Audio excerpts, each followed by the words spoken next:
Most eating disorder centers, Mirasol included, did not do trauma as part of our program. As a matter of fact, people were turned away if they reported significant trauma before we admitted them. So it became evident that that was not going to work. We were not going to be able to take care of people if we weren't willing to address the traumatic issues in their lives, because it was too closely tied in with eating disorders and recovery.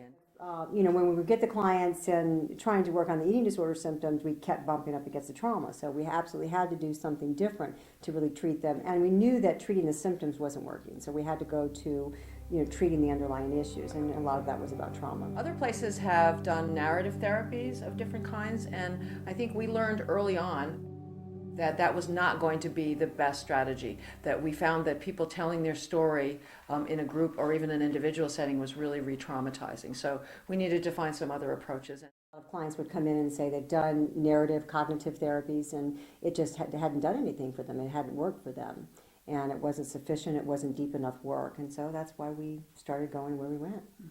The gold standard has always been EMDR, so I think that was the first thing that we pursued. And since we at Mirasol have always done experiential therapies and believed in healing through the body, so we then pursued some somatic therapies as well. There's a lot of ways that you can address trauma through wilderness therapy and through outdoor interventions and other experiential interventions like psychodrama and things. So we started to put more of a focus on training for that and then approaching that in a conscious way. EFT, for example, stands for Emotional Freedom Techniques, and that modality is something that can be really self-empowering for the client because we can teach the skill. And we actually offer an alumni group that we do once a month so that clients that have been through the program can get on the phone and do a conference call and do this group, and it's really supportive for them years after they've left. Tension and trauma releasing exercises, another somatic therapy, the body work, body therapy like polarity therapy we also do here, acupuncture, craniosacral, and the somatic therapies in general we just weave throughout the whole program.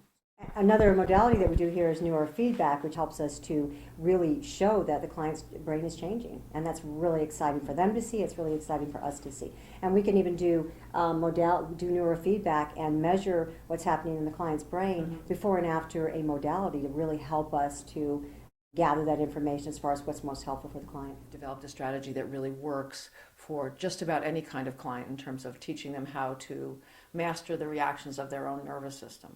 We are starting a backpacking component to our program. There's a lot of evidence and research that's been done about wilderness and trauma and what happens to people who have been traumatized in the wilderness. So it just creates another modality for us to be able to address that in a way that keeps clients safe and supported and helps them heal.